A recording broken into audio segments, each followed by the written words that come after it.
ஆயுத பூஜை அன்னைக்கு காலையில் எனக்கு டே வந்து சீக்கிரமாக ஸ்டார்ட் ஆயிடுச்சு. ஃபஸ்ட்டு எந்திரிச்சதுமே பார்த்தீங்கன்னா வீடெல்லாம் கூட்டி விட்டுட்டு மாஃப் போட்டுருவேன்.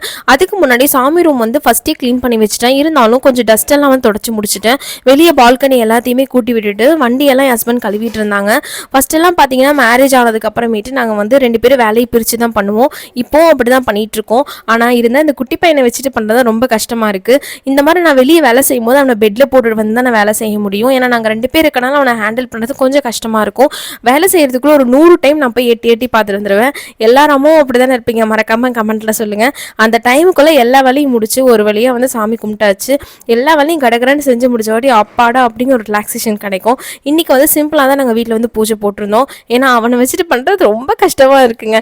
ஒரு வழியாக பண்ணி முடிச்சாச்சு. நீங்கள் எப்படி ஆயுத பூஜை வந்து செலிப்ரேட் பண்ணீங்க அப்படின்னு சொல்லிட்டு மறக்காமல் கமெண்ட்டில் சொல்லுங்கள்.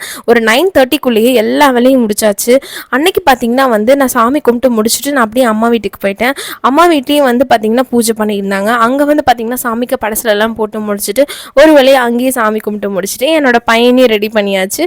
Bye all.